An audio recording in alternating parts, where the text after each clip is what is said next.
Yo, what's good, YouTube? Welcome back to the Straight Podcast. It's your co-host, Zach. And I'm Blue. Welcome back to episode 9 of the podcast. First things first, I guess thank y'all once again for all the support on all the previous episodes and the clips and everything. I feel like we say this every episode, but I feel like sometimes it just has to be reiterated over and over again. We've just been doing really good, so we're just really appreciative. Facts. But honestly, with all that being said, we're just going to kick it off straight into a real good episode we got planned here. Sports, we're going to kick it off with some sports and some NBA. The biggest news potentially in the whole world of basketball, maybe even sports, Kevin Durant requesting a trade from the Brooklyn Nets. This is also coming after Kyrie also kind of did the same. So the Nets are kind of blowing up, you know what I mean? Just kind of like we kind of expected. Kicking it straight into it, with this breaking news, where do you think the best fit for Kevin Durant in a trade is? Well, you got options. One of the best places I think he could possibly go to is, I remember we were talking about he could go to the Golden State Warriors. Return back there? If he went to the Warriors again, that'd be great. If they could possibly get him. Again, bring him back. Bring back the iconic duo of Curry and KD and dominate the league again. I feel like that's a good option, obviously, and they've had rumors about it already. Facts. The Timberwolves, I know the Nets asked for him. I don't know if that would... The Nets asked for They tried to get a deal. They tried to get a deal and it never worked. I honestly don't think that would have been a good move. Get the Timberwolves? Yeah, the Timberwolves, he's not winning nothing over there. So do you think that overall the best fit would be the Warriors over any other team? Facts. Like the Heat, maybe? Miami would make a good with Jimmy Butler? Miami would make a good team. Maybe sure. They I feel like the main teams have been Miami, Toronto, the Warriors, and then rumors of maybe Memphis getting involved. Clippers? Clippers, I don't know if they're getting it done because they're rocking with Kawhi and Paul George. Yeah. I feel like they're just going to keep riding it with that. Although Facts. KD all with them, that would be crazy. I don't think that's going to happen. They traded Paul George. They could get it done. And I like I've said before, I've said it on the podcast, I'm not really a big Paul George guy. I did maybe in the Indiana days, but he's just kind of a playoff choker nowadays. You know what I mean? It's just kind of what he's been. Facts. So I think that the Warriors overall, we've seen it. The Warriors are the best fit because you plug them in right there. We've already seen it with Curry. We know it's going to work. We know that they're instantly going to win more championships. It's not going to be a debate. It's going to go back to how the NBA was. I would like to go for him to go to Memphis, but who's Memphis giving up? They can't give up Ja, so. They got Jaren Jackson and maybe Dylan Brooks and maybe a first-round pick or couple first-round picks. That'd be nice. Then basically you'd just be trading away Jaren Jackson and that potential duo, and you're getting Ja and KD, and you're talking about potential championship contender right now. Of course. You know what I mean? But overall, right now, we kind of mentioned it with the Timberwolves deal, kind of gives you a frame of mind of what the Nets are asking for KD. And realistically, no team is going to meet these demands. And that's why I don't know if this KD trade is even going to happen. And it's something I did want to talk about. I don't know if a KD trade is going to happen just because right now the Nets' price is too high. They're asking for Karl-Anthony Towns, Anthony Edwards, and 4 first-round picks. I mean, that's ridiculous. No team is given anywhere something close to that. That's 2 stars and 4 first-round picks. No team is ever going to do that deal. There's no GM in the league. Not even on 2K you're getting that deal done. So ultimately, the Nets are going to have to bring their asking price down. And that's why I think the Warriors might actually have a good chance of getting him because the Warriors have some pieces there. And if they bring that asking price down, the Warriors might be able to get this done if that's where he wants to go back to. However, the media already hates Kevin Durant so much, I just don't know if that's his play. Unless he just is totally going F the media and he's just going full rogue and he doesn't care about what the media says anymore. Which he's kind of already done that to a certain extent, but ultimately, if he's going to go somewhere, I think it's either going to be the Warriors or Miami. But I feel like there's a chance he might just stay because no team is going to pay this price. I feel it's just a waiting game right now. But I think he's leaving. I think he's set on leaving. You would think, but then I just don't know if he's under contract and if the price is like this, how could you justify that? You know what I mean? Like, I don't know what team even has the kind of package to put together that they'd be willing to send like this similar package with Karl Anthony Towns and Anthony Edwards and 4 first-round picks. I don't know where you're getting even something close to that. So that's the big problem. And I don't even know if KD is necessarily worth all of that either. Karl Anthony Towns is great. Anthony Edwards could be a star. You go to the Bucks? Kevin Durant to the Bucks? Nah, go to the Bucks. It's not going to happen. Nah? I don't think the Bucks don't even have anywhere near close to enough to get. If that's what they're asking for. Get rid of Drew Holiday? They're going to need more than that. They'd have to give up Chris Middleton too. But Giannis and KD. I mean, it would be nasty, but I just don't know.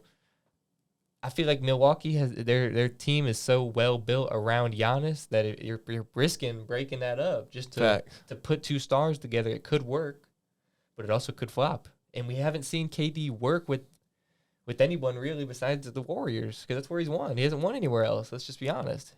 And I feel like it's time to start assessing that with KD. Even though he was young in his OKC days, and he was I got a feeling he didn't win in OKC and he didn't win in Brooklyn and he only won in Golden State because they were good.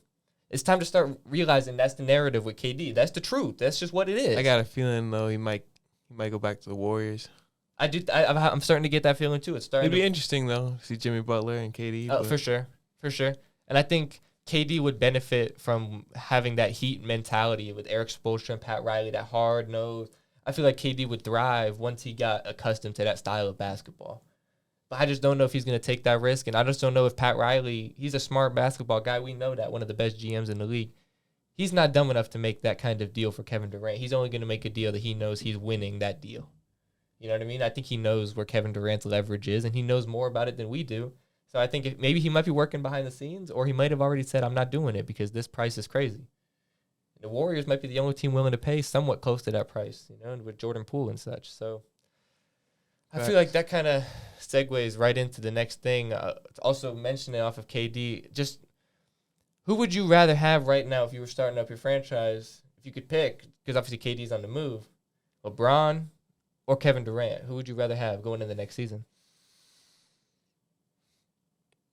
I think LeBron's a better player right now, but I think he's going to start running out of steam, and KD's still going to be competitive, compete for years to come. Exactly. So if you were starting off your franchise, you would pick KD. Gotta pick KD. But if it was like just for next season, who would you pick? If it was just a one-off season, one-off game, who would you rather have right now? Is it still KD over LeBron?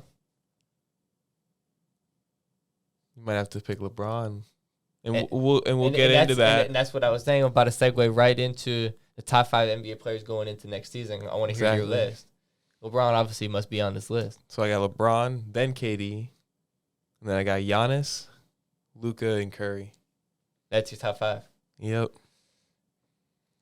And my top 5 is pretty similar to a certain extent. I got Giannis, I got Joel Embiid, I got Nikola Jokic, got LeBron, and then I got Curry at number 5. Ultimately, so you didn't put KD or Luka. Yeah, I don't have. Instead, you put Joel Embiid and Jokic. Jokic having the back-to-back MVPs, I think, obviously plays a big factor into that. And when you look at the stats, Joel Embiid has just been such a dominant force, and I feel like he's only on the up and coming. So going into next season, I think it's hard to pick between Giannis and Embiid. I feel like Giannis for me is just with obviously he's got the championship, which kind of plays into a factor in the back of my head. But Giannis for me is just so dominant, and Embiid is dominant. Don't get me wrong, but Giannis is just dominant. Like it just feels like in a Shaq type of way, where it's just like when he's going, you can't stop him. Like when he's not in foul trouble and when he's confident and when he's just going, realistically you can't stop him. And that's why James Harden even said it must be nice to be Giannis and just running and dunking. It's that easy for him. That's why I feel like Giannis, he's just on that level of dominance. So I got to have him at number 1.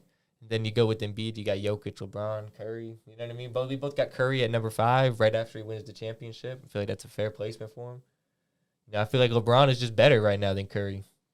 LeBron, I would like to have LeBron even higher on my list.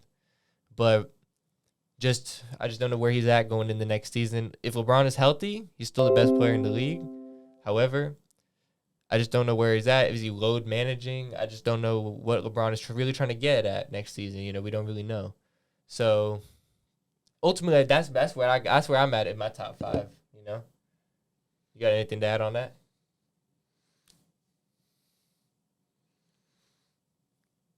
I like Luka over Jokic for years to come. I got Luka right in at number 6 right now. I'm talking right now. Obviously, Luka took in years to come. He's slotting in there. He's probably going to be number 1 on that list pretty damn soon. You know what I mean? Luka, and I really like Luka. He's right there. To be honest, if Curry doesn't win the championship, he's probably right there sitting at 5 on my list. But when Curry beats you and knocks you out in the Western Conference Finals, I have no choice. He forced my hand. I'm not even a Curry fan. I didn't want to do that. I like Luka more than Curry. You know what I mean? And I think up and coming to the future, we're going to see Luka's obviously on the come up, and Curry is going to be on the decline somewhat soon. I don't know when. Now, I know you wanted to get into the Summer League. And Chet Holmgren? Yep. And now they're comparing him to Dirk Nowitzki. After these first 2 games in the Summer League, and we got the chance to watch the first game and some of the second game, ultimately, I like what I saw out of Chet Holmgren after these first 2 games. I'm not going to lie. I don't think they should be comparing him to an all-time great, though. I think when you're a number 2 overall pick and you've kind of talked up a big game, I think maybe you should be getting compared. You know, is it too early to say? I think the comparisons kind of just come from the style of jump shot that he took, that little one-legged fadeaway. Is Chet Holmgren going to be like Dirk? No. Because Chet Holmgren is going to be his own type of player. I think we kind of saw it. A dominant shot blocker who ultimately, one of his only flaws in his game is what he got exposed on by Kenny Lofton Jr. is just he got bodied in his second game against when he plays against Kenny Lofton Jr. And you know what I mean? He got bodied. The NBA is going to bring some serious physicality. I don't think Chet Holmgren will be able to compete. I think Chet Holmgren proved. I think Chet Holmgren, like, he showed that he can play in the NBA. He's going to be a good player. He has that talent. He has that skill set. Ultimately, like, he can dribble the ball for a big guy. No one is really doing that. Like, he's doing it at that kind of length, the 7'6" wingspan. I mean, the guy is just kind of crazy. He's shooting the 3, stretching the floor, playing that point center kind of role. He can affect the game in multiple ways, even when he's not shooting well. You know, his second Summer League game after his huge outbreak, he had only 11 points, 3 of 11 shooting, but he still had 5 or 4 blocks, and he had 12 rebounds. So he affected the game in other ways, and he showed. So he was positive. Exactly. So he's just showing that he can be positive for the team. And ultimately, I feel like that's what we're looking at this season for Chet Holmgren. Chet Holmgren is not going to be great his rookie year. He's going to be mid at best. Some people are going to be saying that he's a complete bust after this year. That's my prediction. I think some people are going to be saying he's a complete bust. And I'm not going to be one of those people, because I'm saying right now, you give Chet Holmgren 2 to 3 years to develop into NBA. He already has that initial skill set with NBA coaching, and all he needs is just to bulk up a little bit. If he gets that, it's over. He has everything else.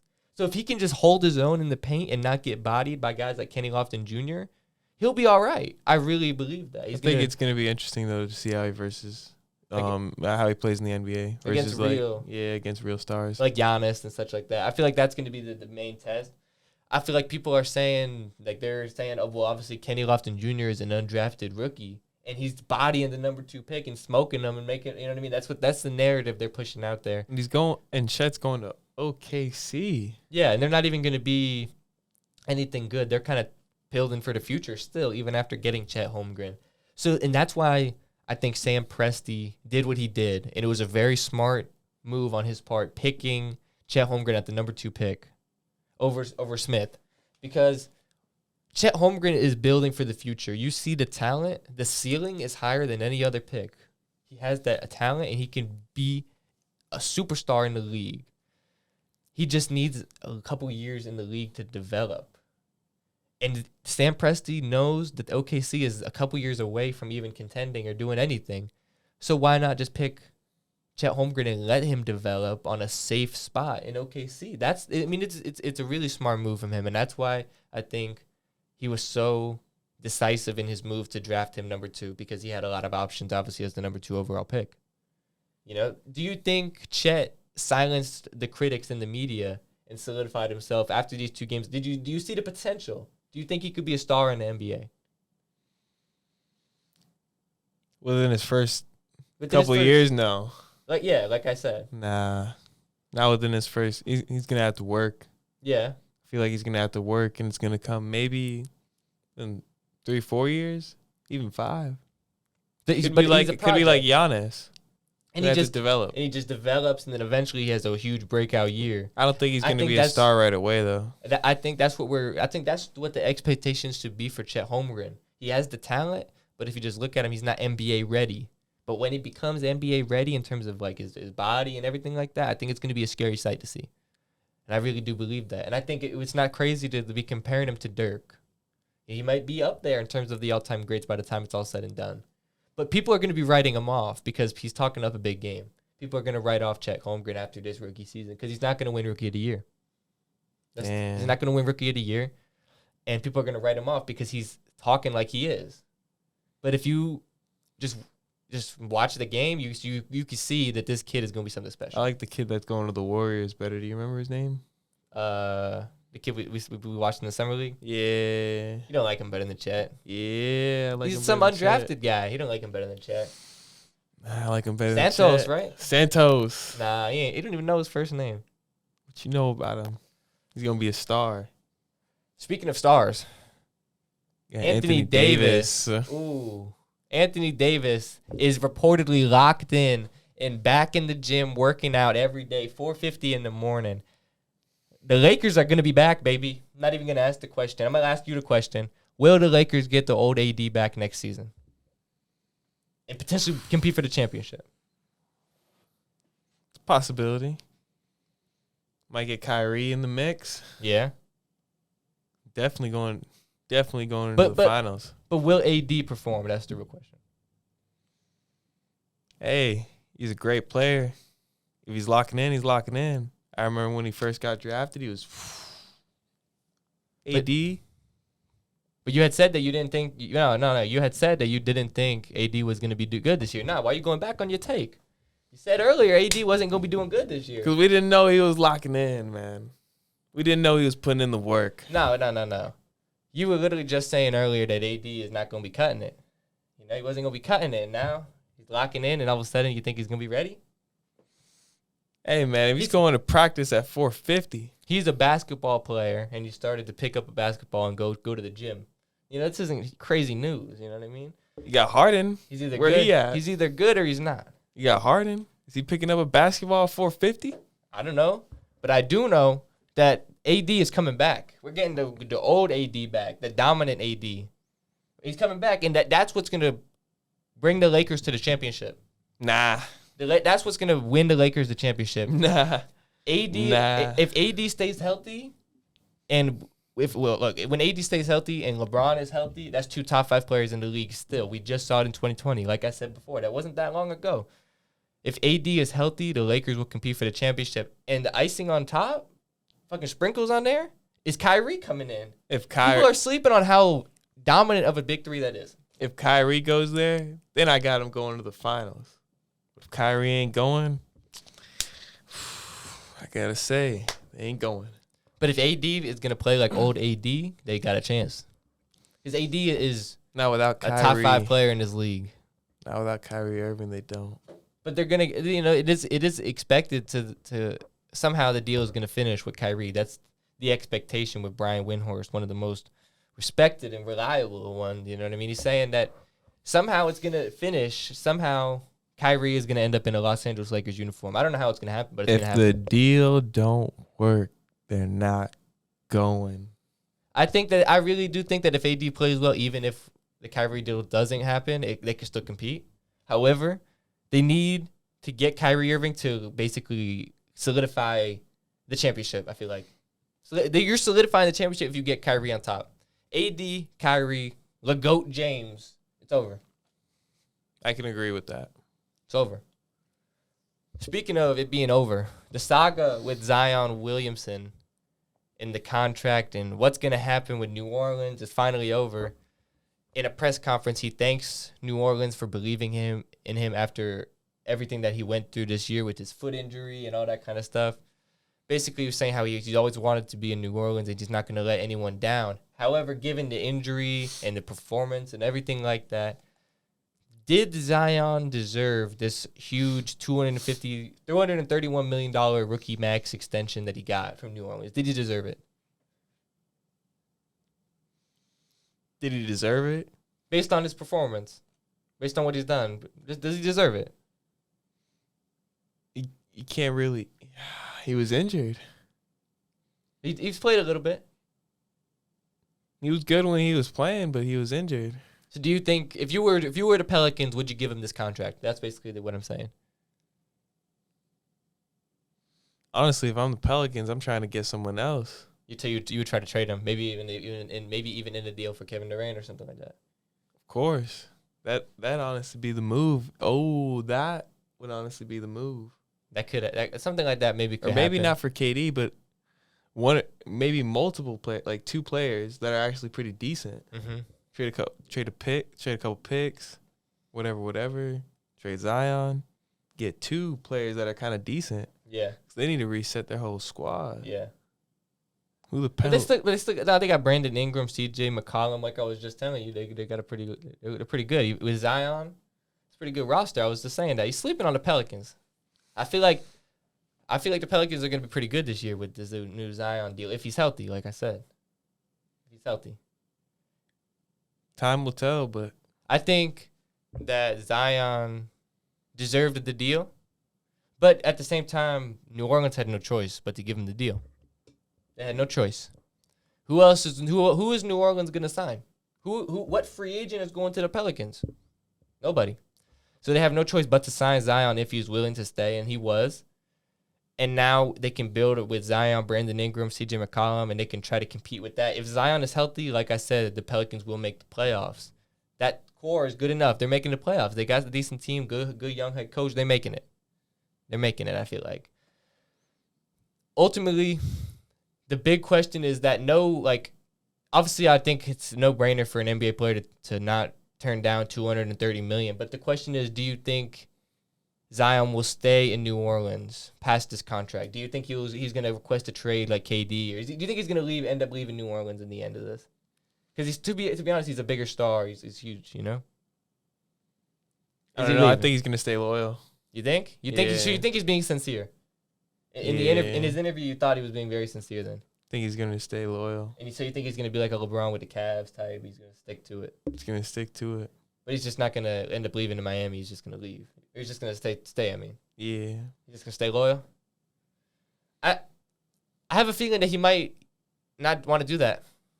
And I feel like he's going to stay for like 2 years, 3 years. After he doesn't win a championship they might lose in the first round a couple years. And I think he's going to end up pulling a KD or pulling how any star does it these days. He's just going to request a trade. He's going to be like, get me out of here. I ain't doing this no more. Some team is going to get together a good trade package for Zion in a couple years, and they're going to get Zion Williamson. I don't think the Pelicans are going to be able to keep him, and I think ultimately if Zion performs the way that I think he's going to perform, it's going to be over. Because if a healthy Zion is there, we've seen it, still one of the most dynamic players in the NBA. You know that. But if what you say is correct and he gets closer than the playoffs to the finals, I think he's going to see potential within the Pelicans. But I don't think he's going to get close to the finals. I think he's just going to lose in the first round or something like that. That ain't close. Even if he gets to the playoffs, when was the last time the Pelicans got to the playoffs? They made it one year, I think, with DeMarcus Cousins and AD in like 2018 or something like that.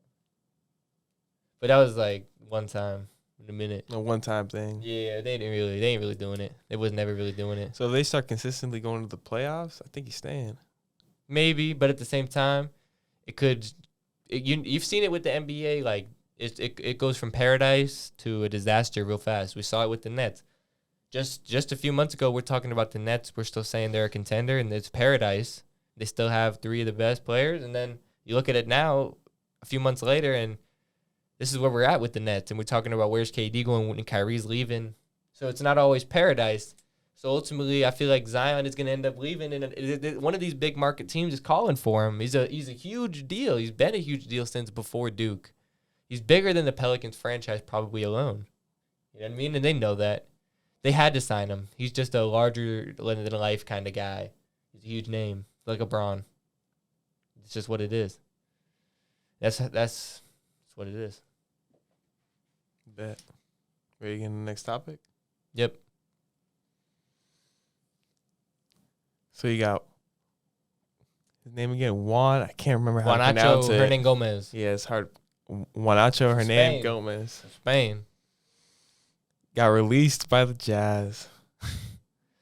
But let's be real, nobody knows him as Juanacho Hernan Gomez. Nobody really knows him besides as being a bench warmer in the NBA. Damn. Ain't nobody know him. But I guess he is known because he's Bo Cruz. Bo Cruz. He started in the Adam Sandler movie Hustle. But unfortunately, he might have an acting career going, but he doesn't have much NBA career going. Yeah. I don't know. We saw the highlights. I think he deserves to be at the very least, the NBA. I don't think he should go back to Europe. That's just my opinion. So do you think he could help a championship team off the bench? For sure. So what team do you think should be looking to add Bo Cruz as a role player? Well, we got Golden State. They just lost some role players. They could use him. They need to replace him. You think Bo Cruz with Steph in the Hollywood? Bo Cruz instead of Gary. Damn. Okay. What about Miami? They lost PJ Tucker. Lost a few guys. Miami could use him, but I think who could really use him, like I said, is the Warriors. That's the number one team. It's the number one team. That's where he should be going. Nowhere else. I think the Warriors are gonna pick him up. Then he's gonna go back to LA, keep doing more movies. He'd be close. He's already out of San Francisco. Go back to in LA. The Bay Area. It'd be pretty close. That's what I'm saying.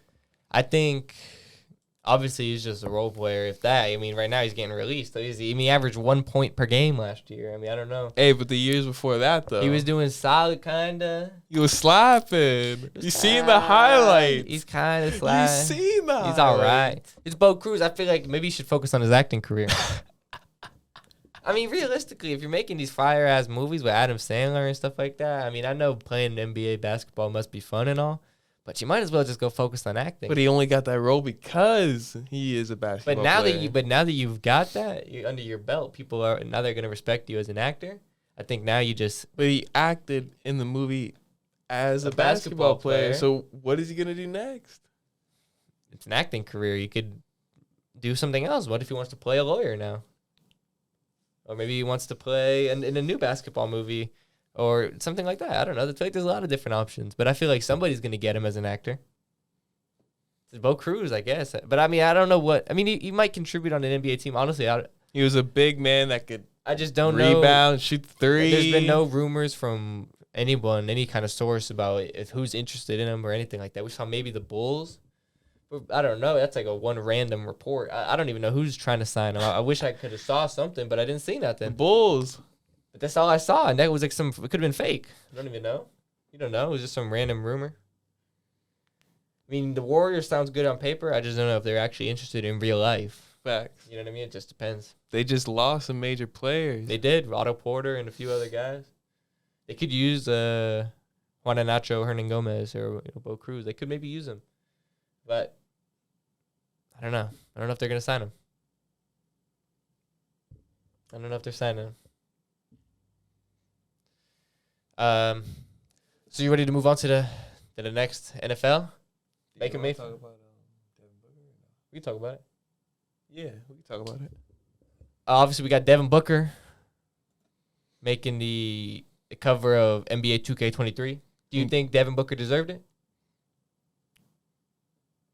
Yeah, for sure. He's been performing well consistently throughout the past couple of years. And we also have a Michael Jordan cover and I think there was a Luka cover out there now. I don't know if the Luka cover is happening, but I do know it's the GOAT edition, I think, and it's the Jordan edition, and obviously they'll probably have a Devin Booker standard edition.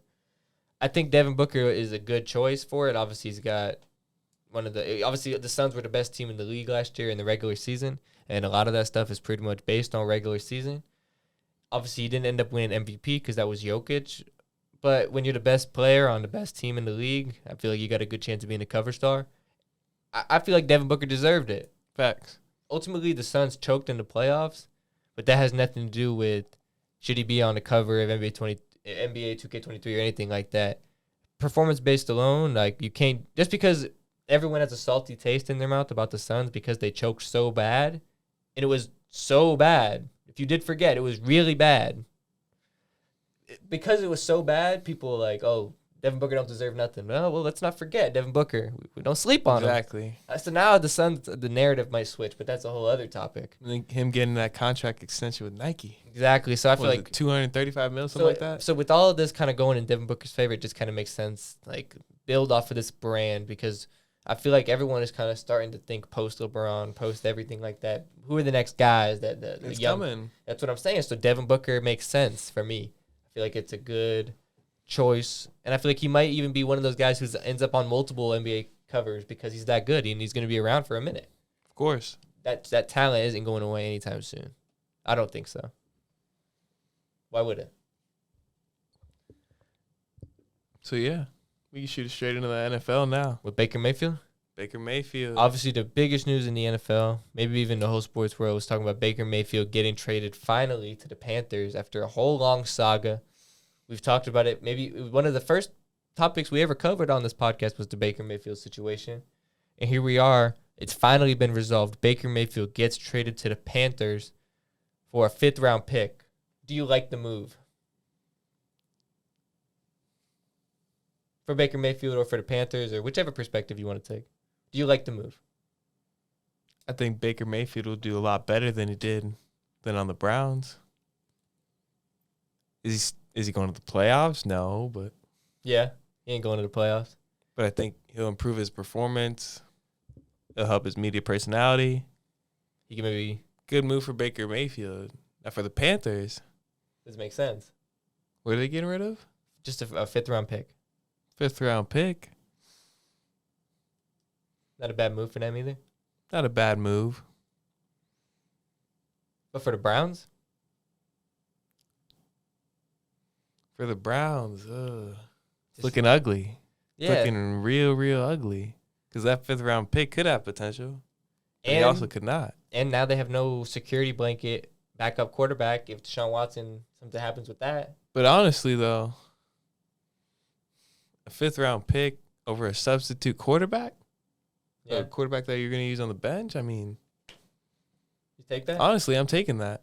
Yeah. So you think it's a fair deal for everyone involved? Yeah. Yeah, for sure. So I tend to agree with that. I think it's a good deal for Baker Mayfield, obviously, because Baker Mayfield needed a change of scenery desperately. It's just, I mean, look, Baker Mayfield was destined to fail in Cleveland, unfortunately. I'm a Baker Mayfield kind of fan. I've always liked the guy. 5 head coaches in 5 years, 5 different playbooks. The guy he's playing through injuries, torn labrums. The guy was not set up for success, and somehow he managed to bring the Browns franchise from a point where when he got there, they were the laughingstock of the NFL. Every year predicted to go 0-16, that type of bad, and now they're just, at least they get wins now. The Browns are predicted to get wins like that. No, let's just be honest. For my entire childhood, I remember growing up, the Browns were the laughingstock of the NFL, like horrifically bad. Never even close to competing at all. Not even 3rd place in the division. They're not even getting more than 5 wins. Bad. And so Baker Mayfield and these kind of 5 head coaches in 5 years or whatever, they kind of somehow got the Browns back to where at least they're winning games. So I have to give a Baker Mayfield. Not competing. But I have to give Baker Mayfield a lot of credit because to get from 0 wins to basically getting like 8 wins is pretty impressive. Because that's basically being like the worst team to being like an average team. That's pretty impressive. So Baker Mayfield, with all of that being said, he's kind of succeeded, and he was never set up to succeed. So, and once again, though, unfortunately, I think it's a good move because it gets a change of scenery, but it's a bad move because it's the Panthers. And the Panthers are they might be just as bad as the Browns were back in the day. They got no hope. No hope. I mean, Sam Darnold, Matt Rule is like maybe the worst quarterback head coach duo partnership of all time. Maybe, you know what I mean? Like, it's just bad. He should have been fired last year. Baker Mayfield, he could do some good things, but they're not going to win enough games to get into the playoffs. They're not going to compete nothing. It's a big move and big news because it's Baker Mayfield. But in the grand scheme of things, this move is going to have no impact on anything relevant in the NFL. It's going to have no impact. It's just a team trading someone for a 5th-round pick, 2 mid teams. Some would say not even mid, Browns could be decent. The Panthers are not mid. They are just bad. We said that in our predictions. Check that out on the channel, the NFC South predictions. Could it be good for the Browns, though, if their 5th-round pick is absolutely disgusting? And it could be good just to get rid of Baker Mayfield and that distraction. I think it's a good move for the Browns. Sean Watson, line him up with a good receiver. Exactly. I feel like it's a good move. It's just unfortunate I feel like for Baker Mayfield just because he's in another horrible spot with no hope to really succeed. And I feel like he deserves a better chance. Baker Mayfield is a good enough quarterback to deserve a better chance to win. I can agree with that. But that's just how it is. Ultimately, though, can the Panthers help kind of revive his career and get him going into where maybe he either continues on as the franchise quarterback of the Panthers or gets himself a contract somewhere else? Can he revive his career with the Panthers and Matt Rule? Nah, definitely not. So he's just going to kind of fade away from here because the Panthers are bad and he's going to look bad. Yeah. Unfortunately, I think his stats are going to go up a little bit, like I said, and it's not going to be as bad, but nah, it's still going to be bad. And I feel like the lack of success and the lack of winning is going to be bad. And they're always going to be looking towards the future quarterback, and there's always going to be debate about, are the Panthers going to be trying to draft a new quarterback to replace Mayfield? So there's always going to be something looming over him, and there's always going to be controversy. I just don't see it working out for Baker Mayfield, unfortunately. However, I do kind of like him, so I'm kind of rooting for him. And I hope he does succeed, but the Panthers are just such a bad spot, and they're so bad of a team that there's just no hope for them. No hope. And that's just kind of what it is. But, yeah, that's that. You ready to move on to the the other kind of fight? Jake Paul? Jake Paul fighting in the ring against Hasim Rahman Jr. What do you think about this fight? Do you think... Obviously, he was originally scheduled to fight Tommy Fury, who's the related to Tyson Fury, who's one of the best boxers in the world, the Gypsy King, retired now. So, but first, do you think Tommy Fury dodged or ducked Jake Paul and tried to avoid the fight? I think the whole boxing in general, like I remember Jake Paul saying it on a podcast that he was recently on. He was saying how like it's just like boxing will try to make would help like a player like Tommy Fury just make any excuse for him to dodge a fight. So I think it worked out in his favor. I think he ducked him too. In Tommy Fury's favor personally, because I think he would have got his. You think he would have got whooped? I think he low-key would have got whooped. I low-key think the same thing. And it would have made him look super bad. So and it would have disgraced the family name. Exactly. Because he's like a legendary boxing family name. Like he couldn't. So like right now, it looks bad on him, but I think overall, I think he's getting the dub on this. Yeah. Because he doesn't have to get his ass kicked. I think Tommy Fury ducked Jake Paul. However, and I agree with you though. I do think that it was kind of smart to duck him. And I think at least he's self-aware because, like, Jake Paul would have – I think he would have got the dub. And the Fury family couldn't have that going. It just wouldn't have been good. I kind of, at first, when I first was watching Jake Paul's fights, when he first started, I was like, I kind of wanted him to lose or whatever. Like, because he's not a real boxer. And now it's like he's kind of trying to face Tommy Fury, who's a real boxer per se. And he completely dodged him. I got to have more respect for Jake Paul now. And now, obviously, he's fighting a 12-1 heavyweight boxer. So, ultimately, do you think Jake Paul can defeat Hasim Rahman Jr. and continue this win streak? Yeah.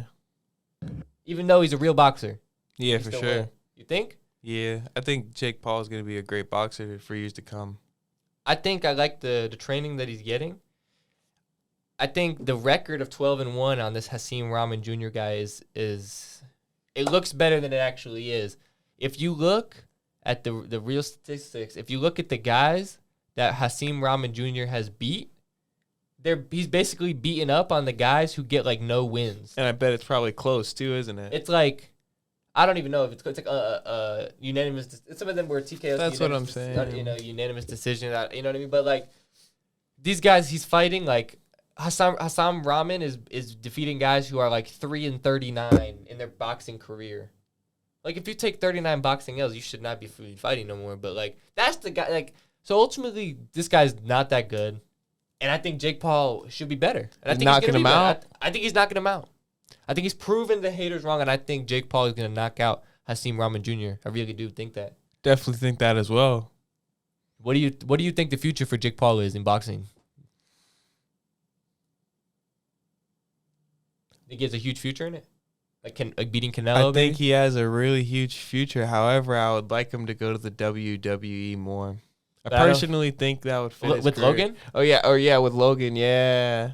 As a brotherly duo, that'd be fire. But he's already committed to the boxing thing. I don't know if he's gonna just go down to WWE. That's just some fake shit. I don't know if he's doing that. But that'd be cool because, like, for the brand, it would be pretty cool. It would be really good. They'd make so much money doing it. But I do think that Jake Paul wants to continue boxing. Facts. I think Jake Paul ultimately has that a real goal of defeating or maybe even just fighting some of these guys. I feel like if one of these, like, eventually we're gonna get a Jake Paul versus Canelo fight. That's my bold take. I do think eventually we're gonna get that. Call me crazy, the best boxer in the world potentially, even though he did lose, Canelo facing Jake Paul. It's gonna happen at some point, and I know Jake Paul wants it to happen, and it's gonna happen. It's gonna happen for sure. It's gonna happen. Yeah, it's definitely gonna happen. It's going back to news and basketball. Per se. Brittany Griner facing up to 10 years in Russia. What do you have to say about that? I think it's bull crap. That she's facing 10 years? Yup. I honestly heard that the marijuana was planted on her, and it was due to the whole Ukraine and Russia situation, and that they were just trying to make an example out of her. Mm-hmm. So now that she's facing 10 years over nothing, come on now, that's ridiculous. The American government has to do something about that. But did you see that they're trying to use basically? I think they're just using her as a bargaining chip type thing. They basically they're making this a bigger deal than what it is because they're trying to get something out of it because they know they have leverage. You know what I mean? Like they're trying to get. I don't know if you saw. They're trying to do a prisoner swap. Did you see that? No, I didn't see that. They're going to try to do a prisoner swap, USA and Russia, and basically the USA gets Brittany Griner. It's like a trade. We get Brittany Griner, and in Russia, they get an arms dealer that we have, a Russian arms dealer. That's hella dog crap. That's the deal that they're negotiating right now, I swear. So we're going to trade someone who actually has done crimes to get back someone who's done nothing. Yeah. Yeah, it's like a trade. I don't know why they're treating it like it's a basketball. They're treating it like it's like an NBA trade machine with a real life person. I don't know about it. That's the dumbest trade I've ever heard of. Gotta be, bro. Come on now. I think it's up there, but like, I think low key, like eventually they're gonna get their way. Like, Biden has no choice but to bring Brittany Griner back home. So, but I think it paints a bad picture on the U.S. But think about it. You think Trump would be getting? You think Trump would agree to a prisoner swap with an arms dealer? That's what I'm saying, bro. But I feel like whether you like Trump or not, Trump would have somehow got Brittany Griner home by now. Facts. Like he did with A$AP Rocky. Facts. And like he did like he pardoned Kodak, obviously, but like A$AP Rocky was locked up in Sweden after Lollapalooza, and then Trump made a few phone calls and he was home the next day. Biden ain't getting it done. I mean, I understand it's Putin. It's Russia, but Trump had I'm not going to say good relationship, but I'm just going to say it was a somewhat solid relationship, you know, better than probably what Biden and Putin got. He probably would have got something done, but he's literally laughing at Biden right now, saying, haha, we getting the arms dealer. Because he has all the leverage on his court, like, and Biden can't flip it. How can he flip it? There's no leverage left. It's basically, if you want, they are more than happy to just detain Brittany Griner for 10 years for this little bit of hash that was literally planted on her. Potentially. We don't know that to be 100% true. I don't know. They're more than happy to do that. And if we want to stop them from doing that, we got to give them what they want. We have no leverage. Nothing. Unless we have a different Russian guy who's a prisoner that's maybe not an arms dealer who we want to try to bargain him with. But at the end of the day, if they're in prison, you don't want to get rid of them. I don't fuck with that. Seriously, though, I really think it looks bad on the U.S. I think I would agree. But it looks bad either way because it looks bad if a Russian is keeping a famous basketball player, Brittany Griner. It looks bad if Russia's bitching us and we can't get her back. Like, you know what I mean? It looks bad in either way. Like he's got. I feel like he's. But now, like I feel like now he's got it. Like he's got to do something. But now, like you know what I'm saying? It starts going into the whole terrorism thing. Now, like terrorists will feel more comfortable, like getting American hostages for terrorists. You know what I'm saying? And it's just a bunch of bull crap. That's what I'm saying. So, but it all goes back to the same thing that like he has to do something. Like, so that's what I'm saying. His hand is forced. So it's kind of a messed up situation. I feel like Russia knows. Obviously, I don't think. I know Russia knows that it's a messed up situation because they're well aware and they're playing their cards right. Ultimately, bro, say what you want about the Russians or any of these bad people, the Kim Jong-un or any of them, but they always make smart moves in terms of like fucking us. They're good at fucking people. You know what I mean? They're screwing people. Especially their own. That's what I'm saying. They're just good at it. So like you can't. They have to be good at something. You know what I mean? These people, they're good at something. Now you ready to shoot it straight into music? Yep, I'm ready. All right, so we get the YNW Melly trial. You know, we've been talking about this trial, kind of updates on it as it kind of comes out. The death penalty has officially been removed. It's a W for Melly. Ultimately, I don't know if this is helping his case or if it's proven that he might get out in any way, shape, or form. But ultimately, bro, anytime he ain't going to get the death penalty, that's a good option. He's going to be alive at least. So, I mean, yeah, that's a good thing. And it gives him a chance potentially to kind of get out. I don't know. Honestly, though, I think it shows flaws in the American justice system because let's say if he is guilty and he killed 2 people and he doesn't get the death penalty over that, come on now. You're right. If I kill 2 people, I'm getting it. So, you know what I mean? So it's like if you think about a normal person, that's not YNW Melly. It's bullcrap. It just shows what money can do. Yeah, well, when you got the best lawyers, the best defense, you know what I mean? When you got stuff like that, that's kind of what you can get. That's the only reason that's the only reason this is even a big case like this though, because of how popular he is or was, or it kind of is, yeah. You know what I mean? Yeah. I mean, it would be a big case if someone did obviously murder 2 people. Yeah. Yeah. But like it wouldn't have gotten to this point if it wasn't Melly. Of course. I can agree with that. But obviously you can make the argument that the system is obviously messed up because and obviously you make that argument even without this particular instance. I mean, I think it's messed up anyway. But this, I don't think this proves it any more than it was already proved before. It's been messed up. But I think it's just a good thing that he can just, I guess, stay alive. And, you know what I mean? I guess it gives him a chance to make music or do that. And ultimately, if he is innocent, then he should get out. And if he's guilty, I guess, then he's guilty. Yeah, well, either or. If he's innocent, then he wouldn't have got the death penalty. But if he is guilty, I feel like he should get it. Of course. Yeah. Yeah, if he is 100% found guilty and they got it 100%. So that's why I originally don't think it should have been removed. See, but the problem with this particular case is that I don't feel like it's ever going to be 100% certain that he did it, and that's why I feel like that's penalty. I don't know. The evidence is really lining up against him. But that's the picture that they're painting, though. So you got facts. But they're also gonna try to paint a picture a certain way. Oh yeah, and if they don't paint, and if they just don't see it the same way, or if they don't paint it right, or they just take it in a different way, of course, it's gonna be different. So I feel like even though it's like I said, I watched the DJ Vlad interview. It's definitely not cut and dry with this case. Like Melly definitely has a chance, and there's definitely like a possibility where the jury goes in there and says, okay, well I think this. I don't like the way they're painting this. And Melly might have painted it better, the way that he's saying it, and it might all come to fruition and it might work. You know, the evidence might get thrown out. I feel like there's a lot of variables with this case that we haven't even seen yet. A lot of tricks up the sleeve. There's definitely going to be more to this case than this. We'll definitely be talking about it again, I feel like, because there's definitely something more is going to happen because there's always something going on with this case.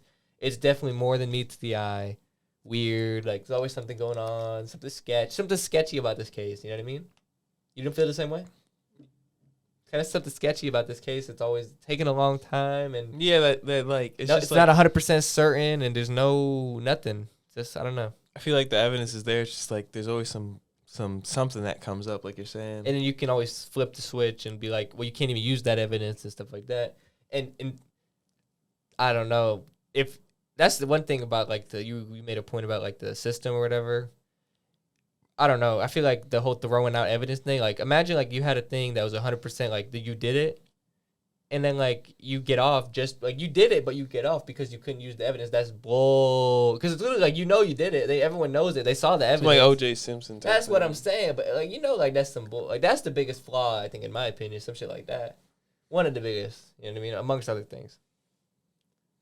Facts. Well, we got CMG switching it. We got CMG dropping a new album as a label.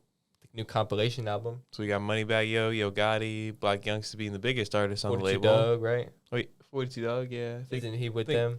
Yeah. I think he got some type of management. Management deal, exactly. Mozzie and people like that.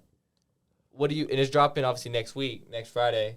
As soon because Yo Gotti and them, they just went on live talking about, we've been in the studio. We've been going crazy. We got to drop this as soon as next week. And then they officially announced it on Instagram talking about it next week. So what do you think? Do you think this could...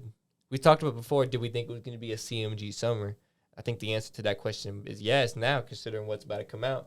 The question is, do you think this album has potential to be the best compilation album to come out recently? Because we've had a lot of label compilation albums come out. Young Boy's label, Never Broke Again, Young Thug. So do you think the CMG compilation album has the potential to be the best?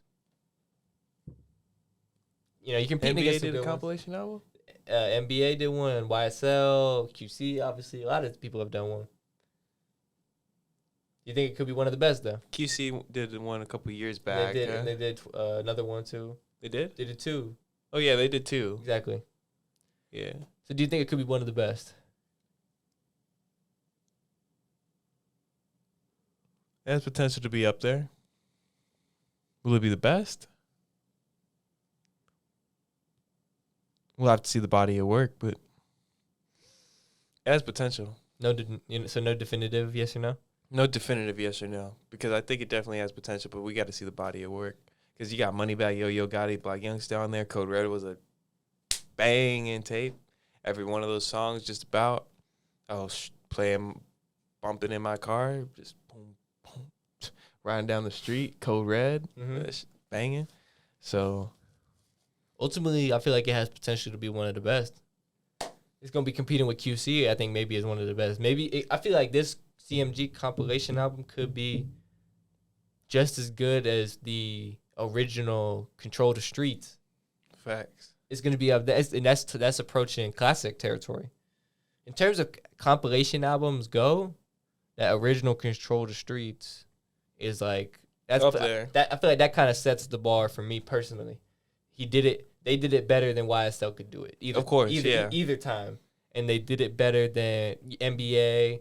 They've done it better than pretty much. Oh, yeah, NBA did have one. They've done it better than pretty much any other one that I can think of off the top of my head. I could be wrong. They've been Rich Forever. They did it better than them. Rich Forever, though, that one was... Nah. During Rich Forever, those times, bro, I don't know.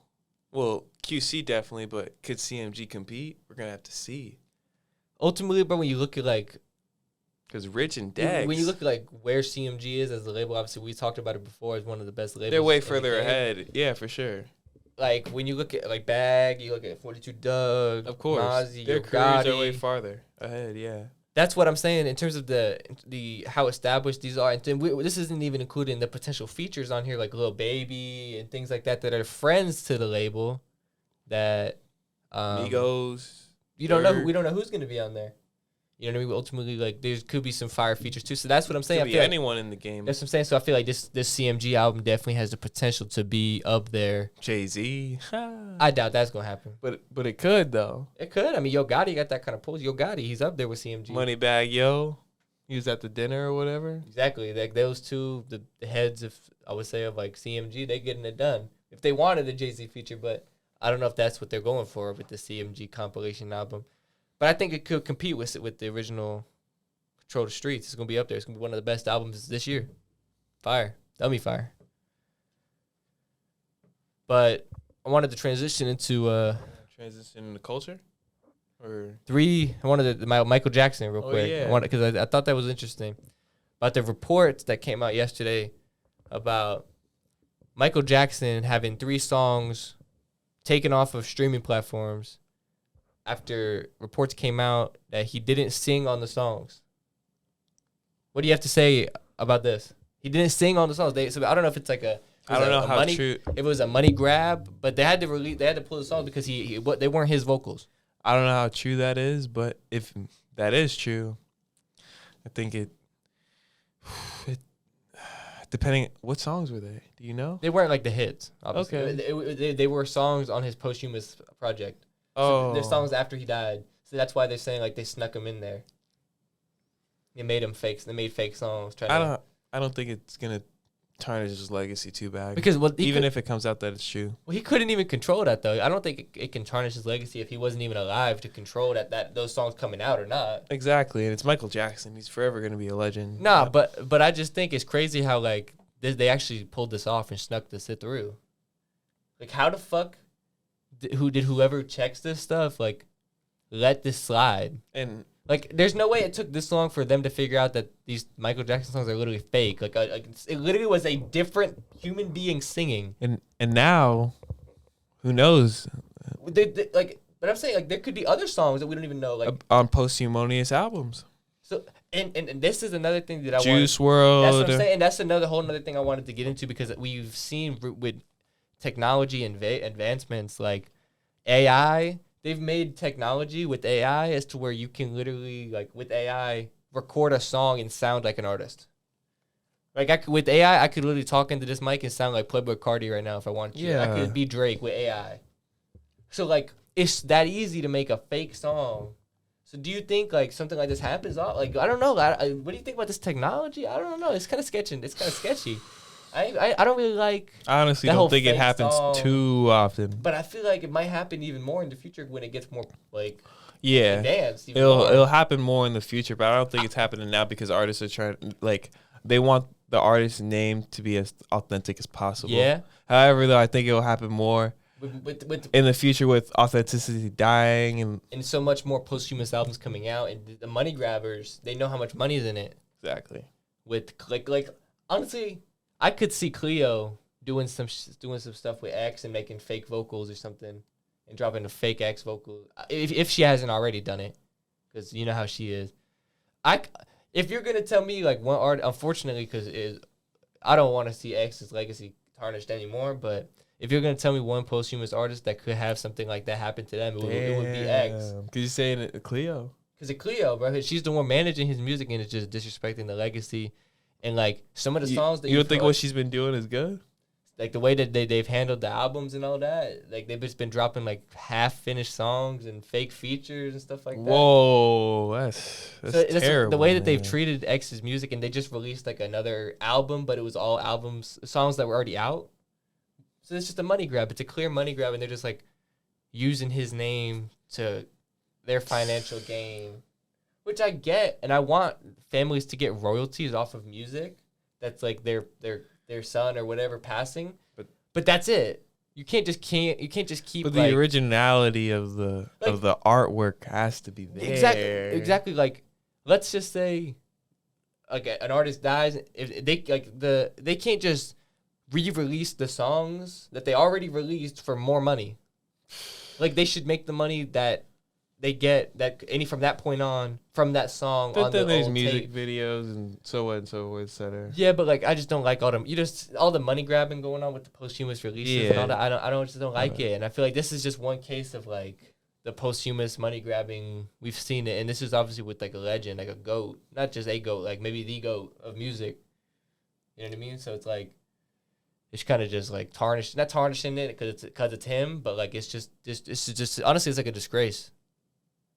To everything, to like it's just a disgrace to do something like that. Try to fake it in there, like I don't fuck with that. I ain't fucking with fake. You know what I mean? Now, if you want, we can shoot it straight into culture. Reports have come to light about Elon Musk having twins with a company executive. What do you guys say about it? He's a player on the low. I honestly, I didn't know Elon was a player like that on the low. I didn't expect it. I thought when I first saw the report, it was like fake or something. Like I just didn't think Elon was really. It's Elon Musk in the cut. I didn't know Elon was like that. What do you expect from the richest man in the world, man? Yeah. Money brings. But like I don't know, Elon just money brings a lot, bro. He just doesn't like put himself off as that type of guy. You know what I mean? Like he's just not. Like when you watch him on interviews and stuff like that, like you just can't see Elon pulling like crazy and all that. You know what I mean? Like he's just not that type of guy. That's why I was like, damn, he's having twins on the low with his worker. You know what I mean? Like.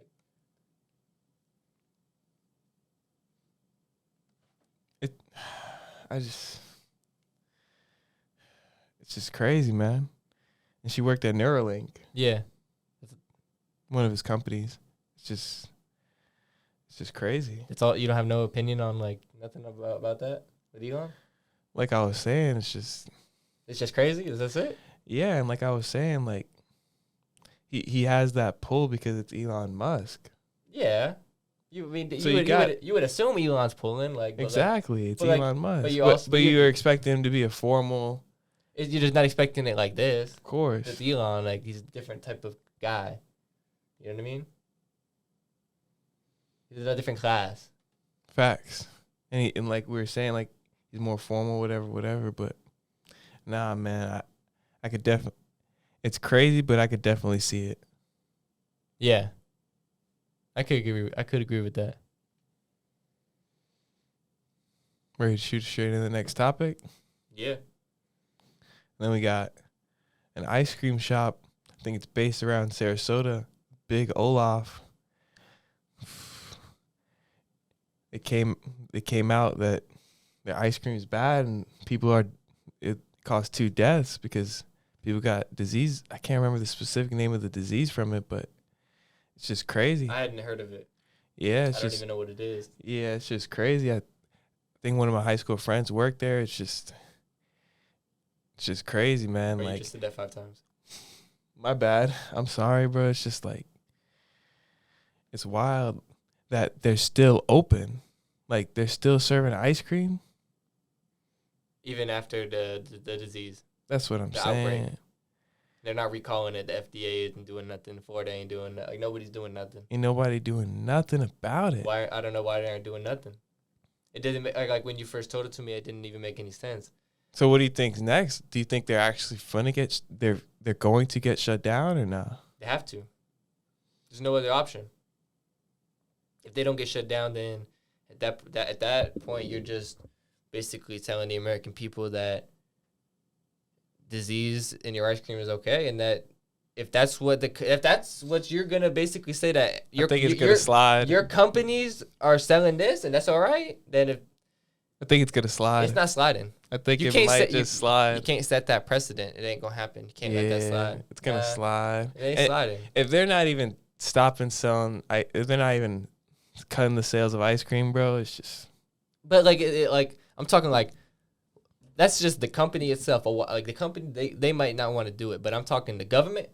When the FDA gets involved, or some food people, like they gonna get involved. They ain't gonna let that slide.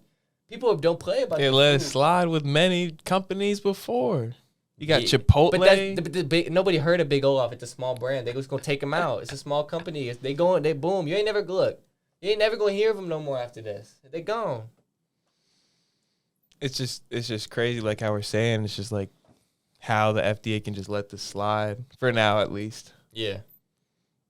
But I think it's gonna slide, and they might be bigger than ever because of the media attention that they garnish. Nah, I don't see it. If they let it slide, I'm never gonna eat there. But that's just me. And then there's people that will, because they'll be like, it's a one-time thing. If you dumb enough to take that chance, then that's just that's what is that called? It's like public select. It's like selection. It's like, I know what you're saying. Yeah, like survival of the fittest. Like if you're dumb enough to make that kind of decision, you ain't deserving of that spot here anyway. Fact. Ain't nobody going there no more. If you still go there, I'm saying like, I better see some official ass people saying like with you. Like I'll better see like a guy in a full hazmat suit saying like in a press conference like, all right, this shit is all right now, and then I might go there. You finna have to see him eat the ice cream first. Yeah, no, I'm gonna have to see like what I'm gonna want to see is the owner and then like a bunch of important people that like they can't fake it, and I want to see him get the ice cream and then might have to try out each flavor. Yeah, so like ain't nobody getting screwed here or nothing like that. You know what I mean? Because that's the only way I would ever eat there again. I ain't rocking with that, like I said. They might have fixed the chocolate with the strawberry. You don't know about. That's what I'm saying. Imagine, like, all right, imagine you got your wife and kids or whatever. You go into Big Olaf ice cream. You just having a good, relaxing Saturday. You just got back from golf or something like that. You know, you go into ice cream. You get chocolate. Your wife and your daughter get strawberry. Next thing you know, 2 seconds later, they take a bite and they dead. Because you got the chocolate and you survived, but they got the strawberry that got this random disease because of Big Olaf. So, like, the only way they would have to test every flavor and they'd have to know for sure, like, I'm telling you, like, I would have to see Joe Biden himself say, like, this shit is all right. Like, he has to eat it in front of me. That's the only way I'm ever trust it. The only way I'm going to trust it. Facts. Now, did you want to talk about Joey Chestnut? Of course. Joey Chestnut wins again. The comeback. Joey Chestnut is the greatest hot dog eating champion of all time. He's the greatest. We've seen it. We see it every single year. This guy is like a machine. I feel like in any sport, we've never seen somebody so dominant. I mean, think about it. Every single year on July 4th, you got Tom Brady. You got LeBron. Every single year on July 4th, you wake up and you know that the Nathan's hot dog eating contest is coming on, and you know there is only one man who is taking that crown every single year.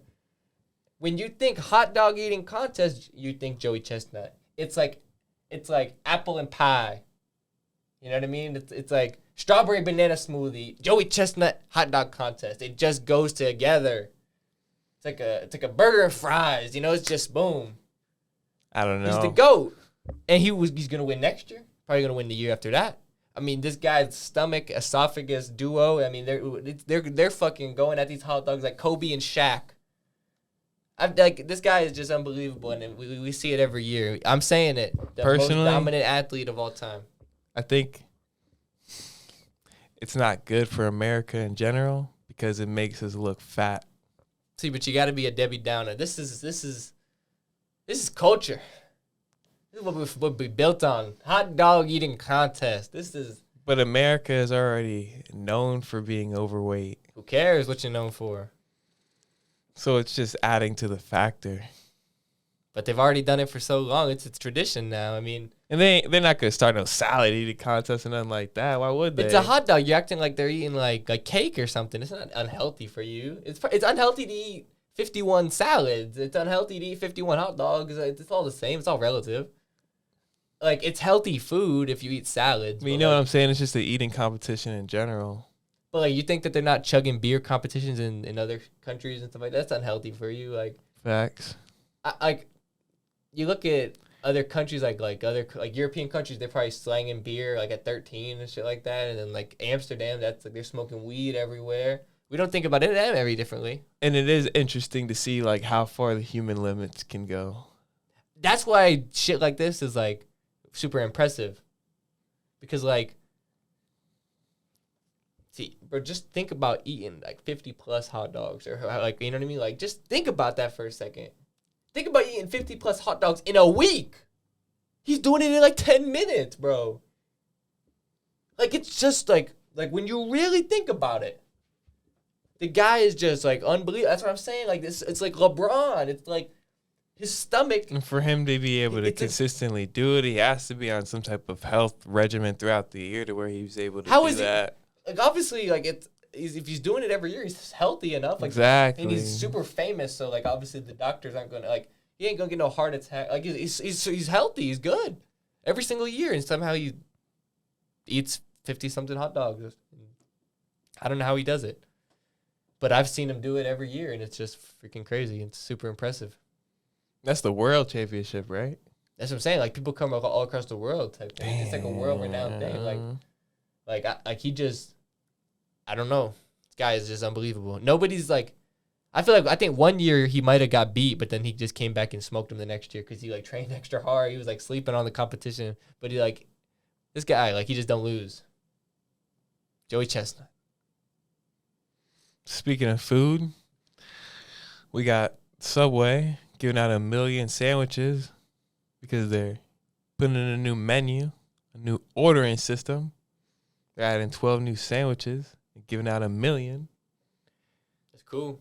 It's happening. It's happening. What, like July? I can't remember the exact date. I don't know, but we're gonna we're gonna go get our sandwich. We're giving out a free 1 million sandwiches, man. What do you think about the new ordering system, though? Because I know when I first told you about it, you were heated. No, I wasn't heated. It just doesn't make any sense. Why you gonna go to Subway, but you can't build your own sub? You're gonna like have to order like a specific one that they're doing. It's on July 12th. They're giving away for 1 million subs, but I just don't understand as to why 10 a.m. to 12 p.m. I just don't understand why they changing it up. But it's Subway. I got faith in them, and I'm excited to see what they got because I can't wait to eat the sub on July 12th. I'm gonna eat it. You still got them as a contender as one of the best sub shops, even though they're changing their ordering style. They're just one of the most popular, but they ain't like in terms of the quality, and we know that it's not the best. Like there's other ones that are better. Public subs are better and stuff like that. But it's Subway. Like it's always gonna be there. Classic. It's a classic. It's the OG. That's it for me. It's just Subway. It's just Subway. I think it's cool that they're giving out 1 million sandwiches, though. Yeah. That's lit. It's a good thing. But it is a marketing. Of course it's marketing because it's for their new menu. They're not dumb. Like, of course that's the marketing, but it's cool at the same time. That's it. Like now, though, if the sandwiches are ass. It might be. We don't know. If the sandwiches are ass, though. Might be. That's going to kill Subway. Yeah. They just gave out 1 million sandwiches that were complete ass. Yep. It's not going to be ass, though. They better make sure their workers are on top of it that day. It's not going to be that ass. We'll find out. Ready to wrap this one up? Yeah, I'm good. Well, guess with all that being said, this episode 9, Shoot It Straight Podcast, we do have some stuff coming up behind the scenes. You know, we kind of say this every episode, but this time we actually do got some cool stuff coming up behind the scenes. We're not going to announce nothing yet, but you know, just stay tuned on social media and all that. You might see some stuff in the works coming up real soon. So just stay tuned for that. But follow us on social medias, you know, the Instagram, personal social medias, you know, on Instagram, Twitter, all that kind of stuff. All that information is in the description down below. Follow the pod, continue to comment on the reels and the clips. And subscribe to the channel like always because we're on the road to 1,000 subscribers. Right now on the road to 200, but ultimately trying to get to 1,000. So we're on TikTok, Twitter. So yeah, man, just help us on all the Instagram, platforms to get to where we need to go. And I'm good. You good? Yep. Thank you for continuing to shoot it straight. And I'm Zach. And I'm Blue. And we'll see y'all next time. Peace. Peace.